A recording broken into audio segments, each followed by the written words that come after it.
My name is Dave Wilkinson. I'm a civil engineer and a town planner and a registered psychologist as well. My interest has been in mentoring people now, more recently as I've got a little older.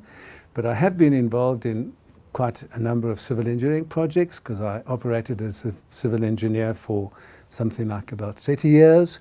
And then as a development planner, town planner as well for some years, but then moved more into psychology. So I'm rather more involved now in psychology than in those other professions, but still retain the registration in those areas. The subject that will be speaking on today relates to what has happened in the last 15 or so years, a little bit more, maybe 20 years, in terms of our international competitiveness relating to organizations, government, parastatals, and what the author R.W. Johnson calls the dumbing down of these organizations. And this concerns me because it seems we're on a slippery slope. Things have been dumbed down. We've lost good people. We're not training up and using our human capital the way we could. There are ways that we can enhance our skills. We can enhance our ability to be trained.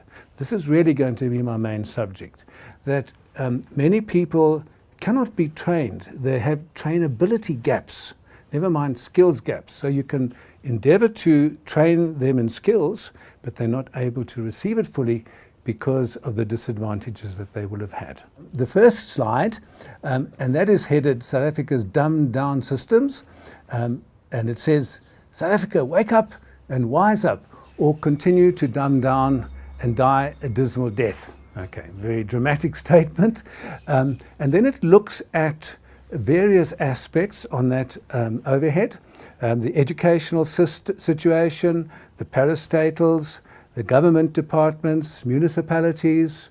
It looks at the sporting arena, it looks at the economy, and it looks at something which is of a concern to all of us, the degeneration of ethical and moral standards in the country. And I want to just address each one of those in turn, if we may. First of all, if we look at the educational situation, actually headed the Global Competitiveness Report, and that comes from the World Economic Forum, and 148 countries have been evaluated in that report. And it's very interesting because if you address that table that is on that slide number 2, you'll see that the top table relates to our competition, more or less the developed countries. And you've got there Canada, and you've got Germany, you've got USA, and you've got the UK. And where they stand in terms of the competitiveness of these 148 countries. Then underneath that, in the lower section of the table that we've got there, you've got the BRICS countries. And there, of course, those are Brazil, China, India, Russia, and the beloved country, South Africa. Okay. If you look at the scores there for maths and science, and remember this is ranked out of 148, the scary thing for me is that for maths and science, we ended up at number 148. Scary. Okay. If we look at the quality of the educational system, we did a little bit better. We only ended up at 146, but it's very, very frightening. Our educational system is not in a good way. What we want to address there is that what are people saying about the education? Now, we have such a hype going on about the improved matric results of this last year. Now, they're better than the previous year. But there's a very interesting article that was written by Rector Johnsons of the University of the Free State, where he says we're bluffing ourselves. Because it's not that the matric has got better and that we have better results, it's that the matric has got worse. So if you lower the standards, you mess up the standards, of course, then it's easier to perform. And he says, what kind of a result are we getting when a pass mark is 35% in matric? Is it a joke? I know that when I did my master's in America, pass mark was 80%. So this 35% is actually a foolishness. A Minister of Education said she's very happy with the improved matric results, and she said she accepts that the standard's gone down a little bit, but so many of us passing makes us feel better. Now, I don't want to feel better, I want us to be better.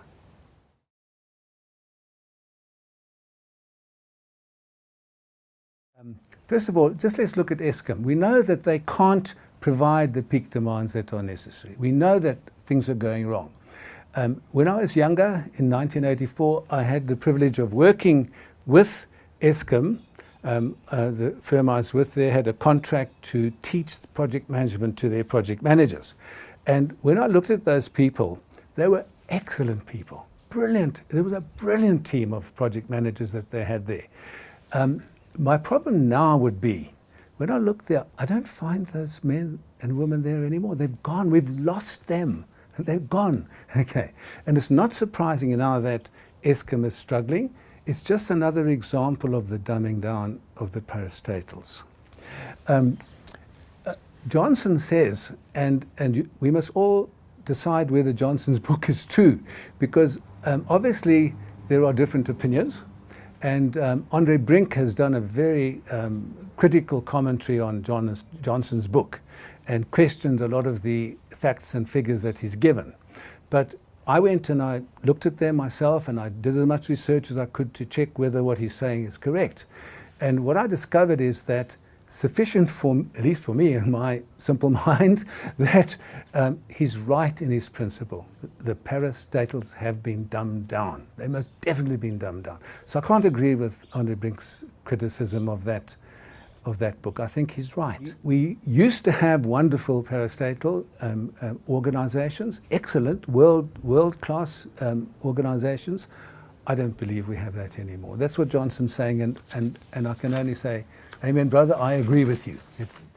If we then look at the next heading, which is the government departments, I was involved some time back as a mentor for a project that was training up engineers, town planners, and financial managers to be placed into municipalities. They were doing their internships with the view to writing their professional exams at the end of that time.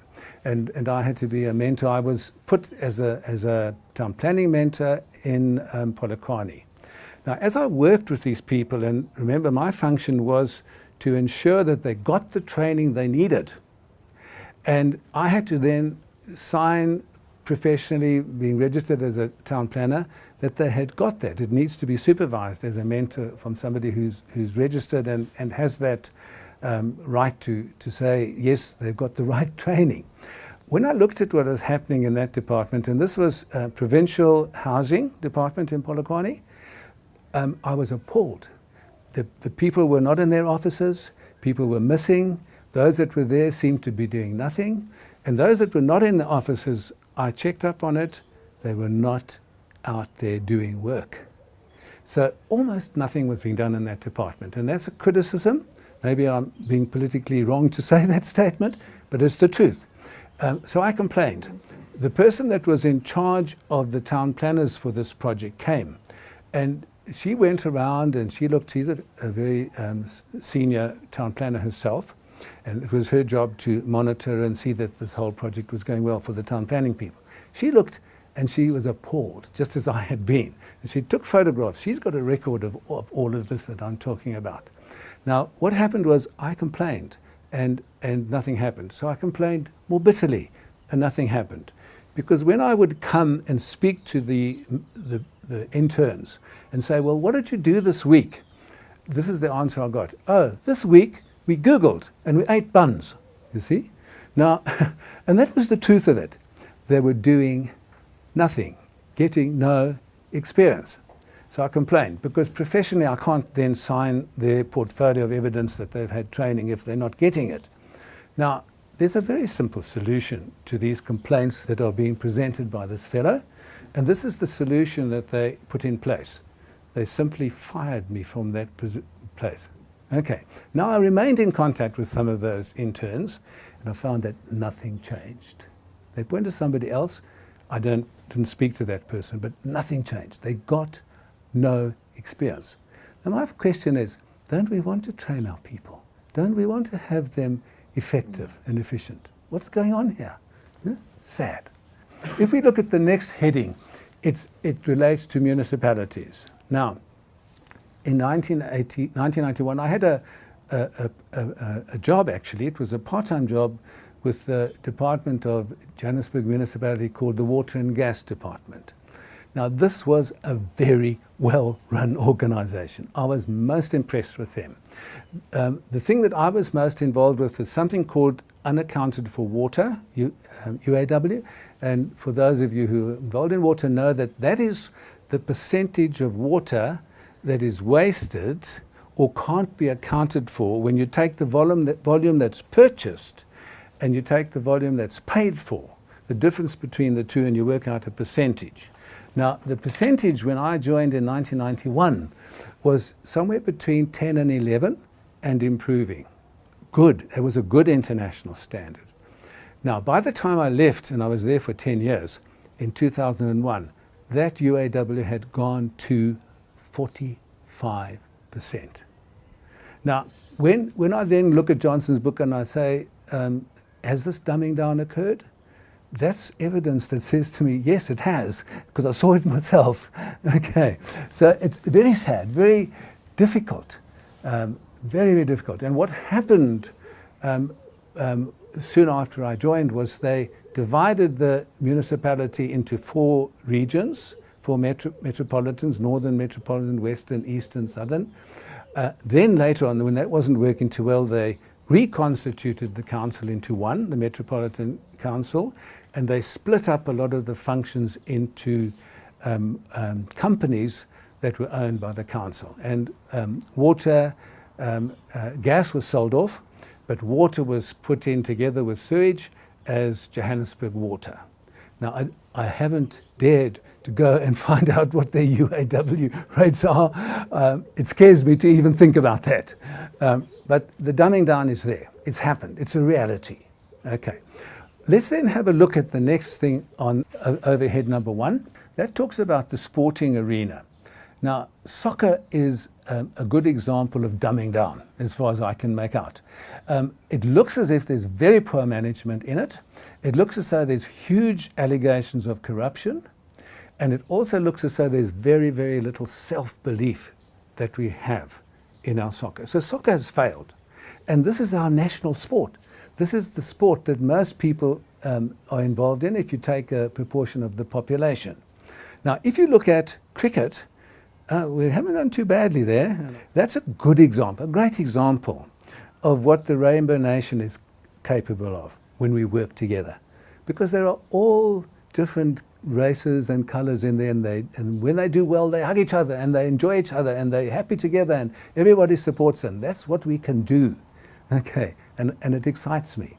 If you look at rugby, it's a close second to that. It's not doing too badly. Okay, and the thing about rugby is the emblem of the Springboks was such a matter of national pride. Now, politicians wanted to take that away. And Madiba, bless him, said, no, we're not going to give up the Springbok emblem. And what has happened with that is that I believe one of the main reasons why we do so well in rugby is that we are so proud. We are so behind it. The nation is behind that, and we're excited when we win. If we then look at the next overhead, it's got the economy. Now, I'm not an economist, but slide number 3 is extracted from work that I've been reading on and so on. And what that shows us is that if we look at the years, and it goes from 1980 to a 2015 forecast, it shows it doesn't look too bad in general if you look at it. If you see the GDP in US dollars, there's good growth in that. If you look at the per capita income, there's good growth in that. However, when you look at the rand to dollar exchange rate, it's frightening. Now, it started off in 1980 at 0.8267, so the rand was worth more than the dollar then. It then ended up in 2010, which is as far as the stats go, at 7.462 rands to the dollar. We now know that that's close to 11. It's about 11. What is happening? We're printing more money and it's becoming worth less and less and less, and it's a very poor commentary on our economic status. It scares me. If you look at the unemployment rate, in 1980 it was 9.2, and in 2010 it was around 25%. The prediction is that it will get a bit better. We hope so. But it does look as though we're on a slippery slope, and the one thing about these increases in the GDP and the per capita income that worries me is if you compare ourselves with our competition, they're catching up, and soon they're going to overtake us. And that's what worries me about the economy. If we then look at the last aspect, it's headed the ethical and moral degeneration. This is hurtful. This is worrisome. All of us know about the tenderpreneur debacles that have happened, and we all have personal experience of seeing this happen. What I've referred to on that overhead is an article that was written by a person called Peter Allwright. I don't know him, but I like the article. He works with Horizon Forensics, and this is what he said in that article. He said, the financial misconduct in the public service has become an established practice with an increase of 346% from 2008-9 to 2009-10, and a further increase of 296% by 2010-2011. It's frightening. It's frightening. He then says that there seems to be no meaningful consequences to financial misconduct. But then he puts forward 12 arrangements to redress this crippling situation. I'm not going to read them all to you, but one of them he puts forward. The first one is the commitment of leadership to combat financial misconduct. And he goes through things like strict enforcement of the legislative framework which is in place, blacklisting officials found guilty, recovering money from unauthorized expenditure and things like that. There were 12 of these things. And I look at that and I say, brother, I couldn't agree with you more if only this were like that, but it's not. And this is the only way to combat this moral degeneration. There must be accountability. There is no accountability. Others are saying it, I'm just quoting them. Okay. When I was working for, I can't tell you who it is for, because I'm not allowed to put out these statistics, and I'm not allowed to perhaps criticize this particular organization, but it's a very important government-owned organization. I suppose you'd call it a parastatal. I was working for them to upgrade skills trainability levels. And just for an example, we had a literacy program. And in that literacy program, the idea was to give these youngsters 10 books to read. And those 10 books were very carefully selected because they were self-improvement books, ethical books, ways to become a better employee, a better person. And our idea there was to let them read the books. That would help their literacy, very important. And also then to take from each of those books what they've learnt about becoming a better person, about ethics, about morals, and so on, and to write a little essay on it. Now, what actually happened, and I was very hurt by this, was the person in charge of that said, yes, this is nice to have, but it's not an essential, so we're not going to do it. So it wasn't done. So you know, our attempt to address it at a grassroots level, this ethical and moral degeneration is not seen as being important by management of that organization. This is a very significant organization I'm talking about. I don't want to focus, and my message isn't to focus on the dumbing down. My message needs to be, well, what do we do about it? How can we correct, how can we use our human capital better? If we look at this overhead number 5, it's headed improving trainability and individual performance. If we then go on, this is the slide that defines the problem statement. Okay, now what What it starts off by saying is, and this is a research that was done by Brooks Gunn et al. There's other people and the reference is there. And what they've looked at is the fact that poverty and social deprivation hinders the optimum development of a person's IQ. There's no doubt about it. Okay, they've looked at that, and then they look at the consequences of that. So people who are deprived socially, who have poverty issues, are going to not realize their full potential IQ. There's no doubt about that. Now, we can fix that. Maybe not 100%, but we can certainly fix it, at least 80, maybe more. And so we can improve the abilities of our human capital by addressing this particular issue. Okay, even after they've been through this poverty place, even after they've had the disadvantages at an age when they're in their 20s or 30s, you can even address it then. Now, the second thing that we were talking about here is, and this is the Vieda and Kampf document that is referred to, they say, and they make it very clear in their research, that lowered IQ, so we've got this lowered IQ, but they say lowered IQ equates to lowered productivity, no doubt about it. And we're going to look at this productivity formula just now and see that. The other one that we've got there is an article by Pechtel and Pizzagalli. They're from Harvard University. What they have done is they've taken all the research on people that have suffered early life stresses and the negative effects thereof. They've looked at that very carefully. So what are the consequences of having these early life stresses? And we're going to look a little bit at what they say. Okay, shame states and the learned helplessness and the demotivation and the disablement that comes from that, which is covered in a book which I've referred to called Mindsight by Siegel. We'll also look a little bit at that as well. We need to decide whether these lowered South African educational standards that are talked about, especially by Johnson and now by Rector Janssens at the Free State University and others, whether they're being unreasonable or unfair, but clearly those lowered educational standards leave people untrained and untrainable. No doubt about it. But we can fix that even after matric. So you get a bad matric, it can still be fixed. And we'll try to show you some of the measures to do that. Okay, now what I'd like to just to summarize that problem statement is that all of these above lead to lowered productivity, there's no doubt. Lead to lowered productivity individually, in organizations, nationally.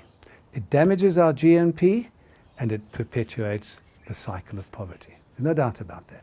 This is headed the performance equation. What you will notice in the references, I've given a reference of work by Cantor and Shelton, and they express this formula in a slightly different format than what I've put on the overhead. But I put it on the overhead in this format because it's very easy to understand and it's quite commonly used. What it says is performance P is equal to abilities A multiplied by motivation M multiplied by the environment E. Okay, so it's the product of these three. All must be in place as we mentioned before. Now the main categories of abilities are IQ or intelligence quotient, and there's a whole massive debate about how that should be measured, and of course the debate is correct. You can measure it very badly, and we used to in the old days measure it. It didn't really make too much sense. They've got it better now, and people like Goldman, who did his work in the late 80s and the early 90s, he developed 7 intelligences that he mentions, and these are verbal intelligence, mathematic logical intelligence, spatial intelligence, and if you want to be an architect or something, you need good spatial intelligence, kinesthetic intelligence, and dancers would need that for movement and so on, musical intelligence, and then he had the last 2, which he called the one interpersonal, that's the ability to interact with people, or people skills, and intrapsychic. Now the intrapsychic is what's inside us, my self-worth and all of those things. Now obviously the EQ that they now measure and they bandy about as the emotional quotient is actually the sum or the net effects of how good you are interpersonally and intrapsychically. Okay, so that's what it's actually measuring. All right. Okay, so what we're saying then is that we need to be sure for these abilities that our IQ is good, our EQ is good, the self-knowledge, the acceptance, the worth, which is the intrapsychic, and then our people skills, the interpersonal, that are good, because that's what we would call the emotional quotient. And then the third one we look at is, we call it spiritual quotient. But really what it is, it's not am I a Hindu or a Buddhist or a Islamic or whatever, anything like that. It's related to more abstract things like a love of nature, an ability to meditate, an understanding of purpose in life, but a purpose that releases joy in me and fruitfulness in me and in myself, but also in others. So that would provide prosperity if we were all like that. I wish we were, that we cared about others as much as we cared about ourselves. Okay. Now some see that as being grounded in an intimacy with a higher power.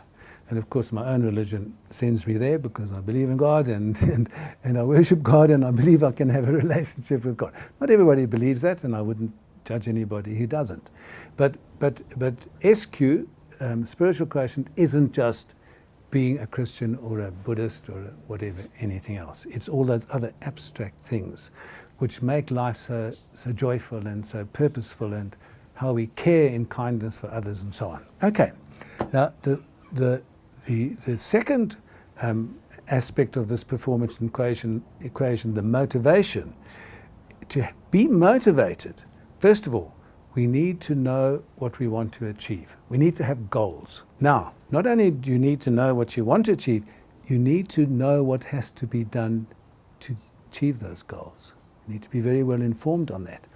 Then you need to believe that you can do those things that need to be achieved.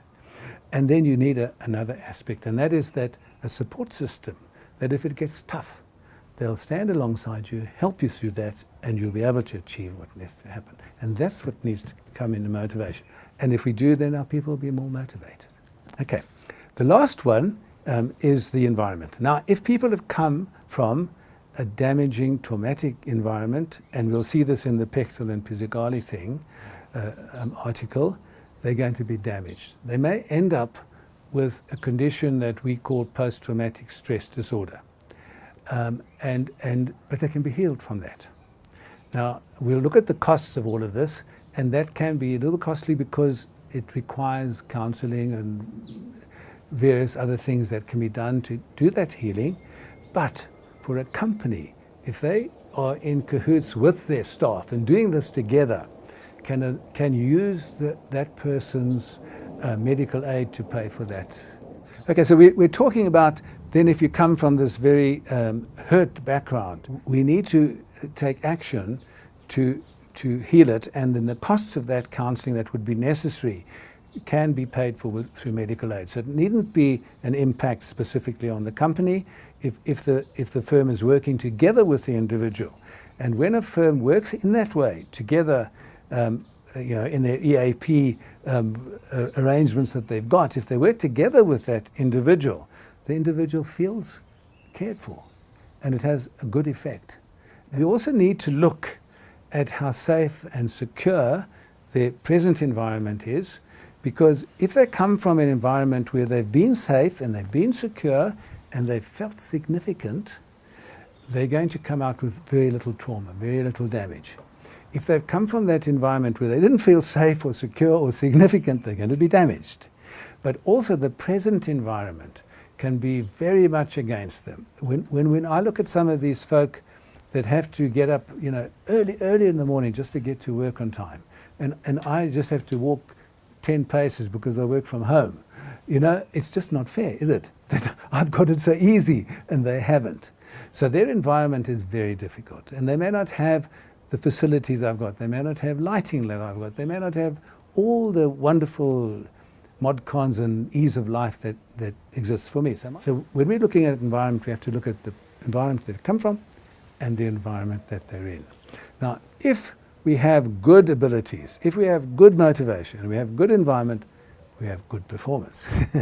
Bad in any of those areas, limited performance. Okay, the cycle of poverty. Now in that, they talk about the poverty syndrome in this little graph that you've got there. Well, it's not a graph, it's a table, I suppose. And then it says there are three, as it were, contributing things to that we've highlighted. One is malnutrition, people who come from a place and are not fed properly. If you're not fed properly, your brain will not grow properly. And it's simple, but it's tragic. However, a lot of that can be rectified, even later on. The early life stresses that we spoke about with Pechtel and Pizzigali's article, if you've had those, the poverty syndrome place is full of those problems, massively full of those problems. And those folk that come from disadvantaged homes are going to be experience so much more of that trauma. So that contributes too. The third one on the top line is the cultural deprivation, and we know that the link with the places of origin, their tribal customs and so on, have largely been broken. Some of them are still there, but it's a mixture and it's confusing because now it's being offset and influenced by Western society and materialism and everything, and it's very difficult, very difficult.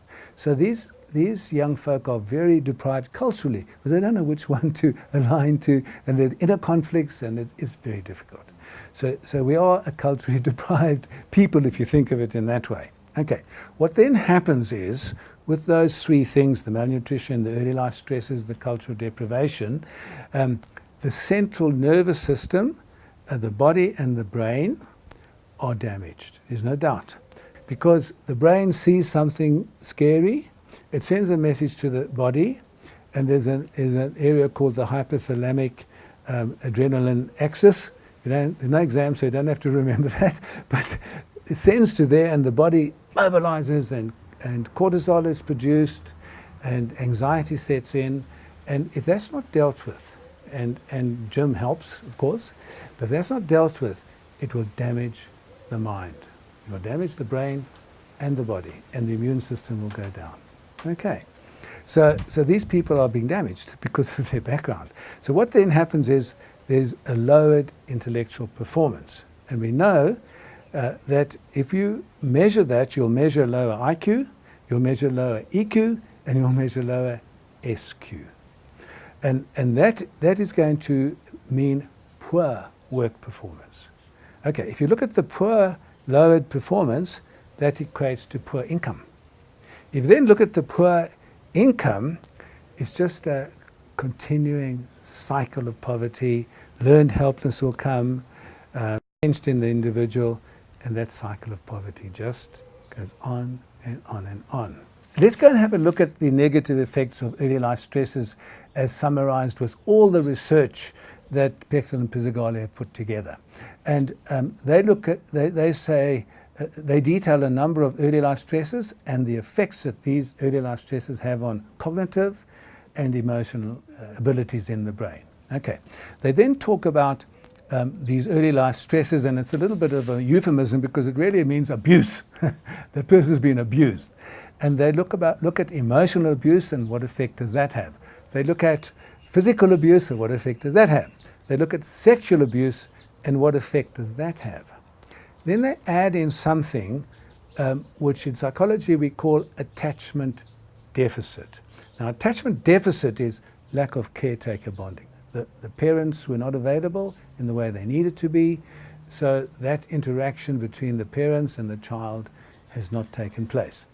And it's very interesting that UNICEF, they have said, that's United Nations, and they have said that the biggest problem, social problem that we have in our current age is the absence of fathers.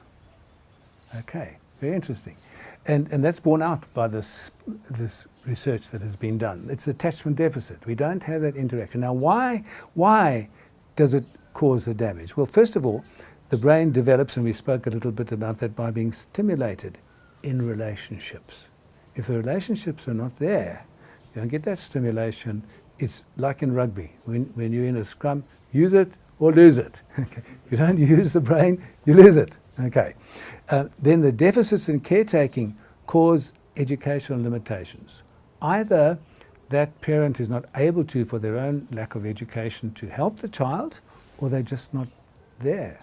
Because the problem is that, and I've seen this in certain work that I've done with populations that I've been trying to help, the problem is typically the man comes, drops his seed, pushes off, she's left holding the baby, she has to raise the little child without any help from the father. So the father's absent, he's gone, and UNICEF has pointed out the dangers of that. Okay. The other deficit that is there is it's usually accompanied, this situation, by poor nutrition. So they don't get fed fully or correctly, so the brain suffers because it's not being fed. It needs food to prosper. Okay. And then of course what will happen is there's going to be a lack of motivation in that individual, because there's no reassurance of personal value from a mother, from a father. And what we need to be telling our kiddies, and this is the most important thing, is, hey, you're a beautiful little girl. I'm so lucky to have you as my daughter, and I love you. And to the guy, but you're so strong, you're a big man. And these things, because that gives them motivation, because they believe in themselves and their self-worth is grown. So in these traumatized places where the parents are not present, they're absent, all of these negative effects happen. Terrible, sad, eh? Let's look at overhead 10, and that's headed shame states and learned helplessness. And obviously those shame states are the negative beliefs a person holds about themselves, and it comes from all kinds of traumatic experiences they may have, not getting enough food, being laughed at school, being emotionally abused, maybe at home, whatever. But these shame states manifest in many ways, and some of them are very conflicting ways. What can happen is that there's a sense of disentitlement and a sense of lack of personal worth. I have no value, I'm not worth anything, I'm not entitled to anything. Okay? And then demotivation and a feeling of helplessness will manifest in that person. That's one end of this continuum that I'm going to try and represent here a little. Other people will react with anger and aggressiveness to what has happened to them. And they then have a false sense of entitlement. So they're on the other side of the continuum of disentitlement, entitlement continuum. The world owes me a living, you see. You've robbed me from my birthright. Now I'm going to take it back from you, you see. Okay, whatever end of that continuum they're at, it's not going to be a positive outcome. Okay, and if we look around now, many people in South Africa find themselves at one or other end of that entitlement, disentitlement continuum. And much anger and much anger will continue to be expressed because of this. You can see this happening now in our country. People are getting fed up. Let's move on then to overhead number 11, and that is, how do we quantify these skills? How do we quantify these trainability gaps? And we've put down a means to measure these main deficits. And I want to just say to you that I was involved in a project. Can't say who it was because I've asked for permission to publish these results and asked for it 4 months ago. I haven't had a response. But we had 183 people we were training up. And I said, these people have trainability gaps. And we need to rectify that first. First of all, they said to me, "You racist?" Because most of them were black folk. I said, "No, I'm not a racist. I ran away from apartheid and I came back. I don't have to live here. I can live I've got citizenship of New Zealand, and I can go to live in Australia if I want to. All my rest of my family live there, but I'm not packing for Perth. I want to be here because I want to make a difference." Okay. So anyway, I was accused of that, and then fortunately, some of the people who were in management there, black folks, said to me, "This man's not a racist. We know him. What he's saying is probably true. Let's give him an opportunity to illustrate whether what he's saying is true or not." So we tested these folk, and these are the tests that we used. And what we found and I'll run through these tests for you. All right, so I'll go back. So the first test that we used was a numeracy and literacy test, the differential abilities test, which is a matric-based one. But remember that these folk are now 9 years older on average than the matriculants, and they've got 3 years more training at a tertiary level. So you'd expect them to do better. Now the results came out, and it's measured with a thing called a stay-9. Now stay-9 just means there are 9 measurements or 9 grades. Now measuring these people on this matric-based test, one would expect to at least get average or above average, because they're going to be professional people being trained, you know, for middle management eventually. So you'd expect them to do at least, you know, maybe a 7, say 9, but at least a 5.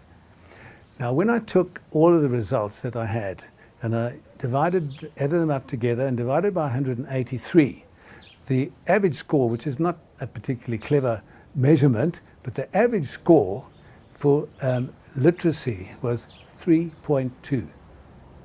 Frightening. It was much worse than I thought it would be low, but I didn't think that low. The average score for numeracy, now remember that approximately half of these people are engineers. Okay? The average numeracy was 2.8. It's frightening, eh? It's frightening. Talk about dumbing down our educational systems, but they all have national diploma or a higher national diploma or degree, all of these people.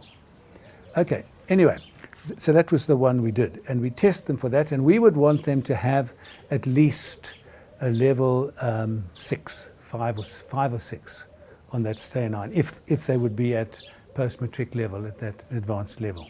Okay. The second one we use is called the Apple test. The Apple test measures a person's ability to think conceptually and to think analytically. A very good test. Excellent. Basically what it does is it teaches you, and it's not done, you don't have to be able to read to do it, because it's all done with little symbols and so on. So you can take an illiterate person and you can do this testing with them, as long as they can recognize a boat in a drawing or you know, something like that. Anyway, this would measure their ability to memorize, their ability to understand novel ideas, to absorb and understand those novel ideas and apply it to a new situation. Okay, they understand concepts and they can do analysis. Right. Now those tests are linked back to SAQA levels.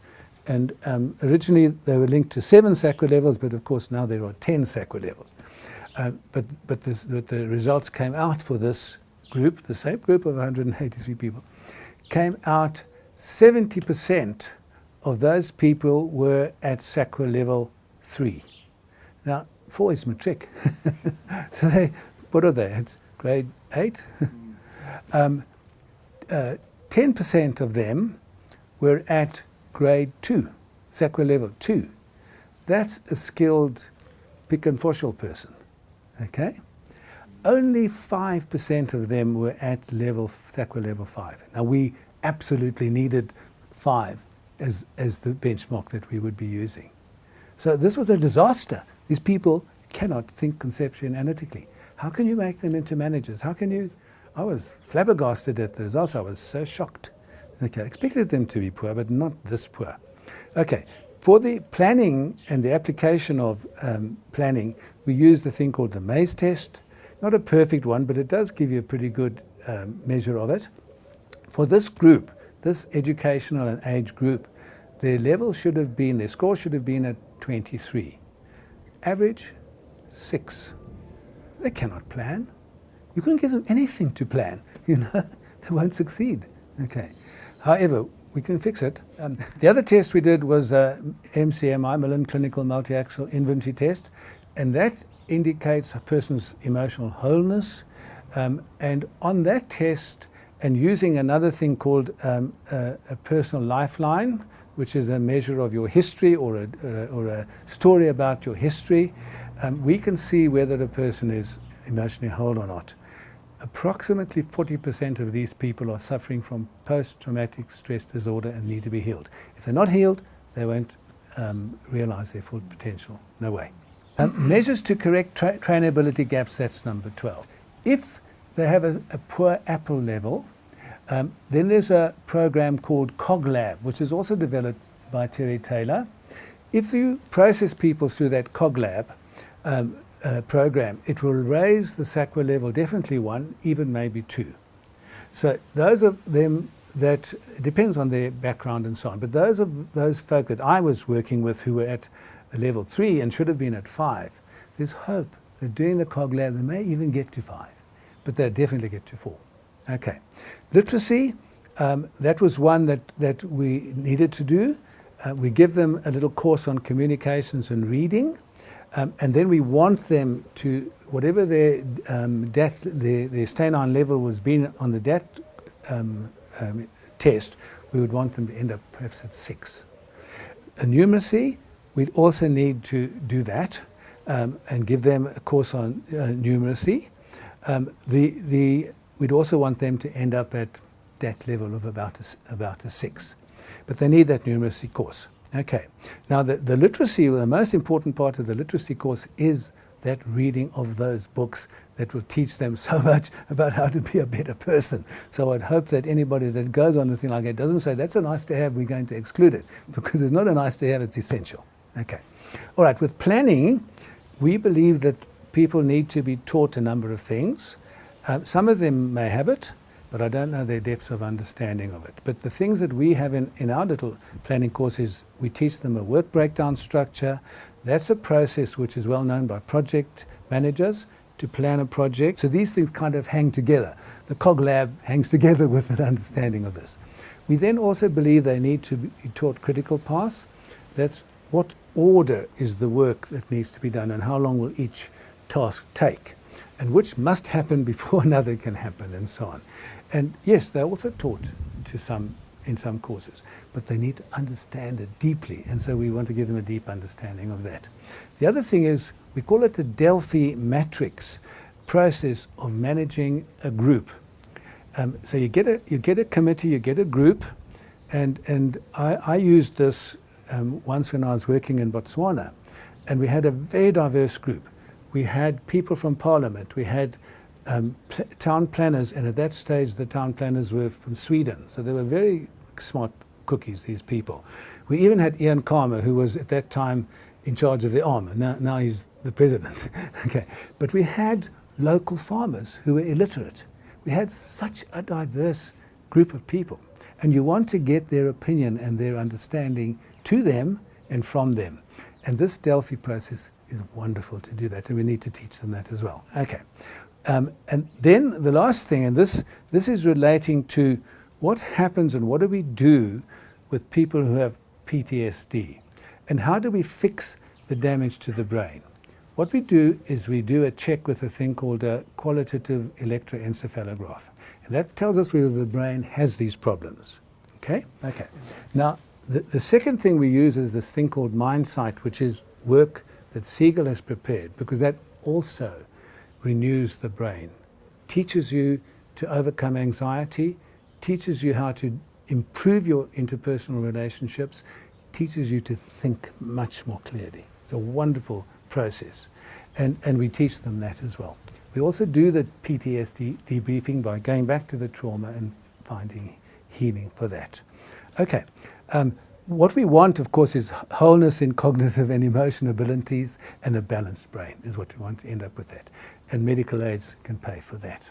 Well, that ends the little discussion. I hope it's been of use. I hope we stirred you up. And I hope that some people will react to it, because we can help people who have been disadvantaged in any of these ways, who are not able to be trained. That's the problem. So you can't give them skills because they're not able to be trained. And that's not a racialistic thing, because it's an international problem. It's just that we have a far greater problem in South Africa than most countries. Well, thank you, and bless you all.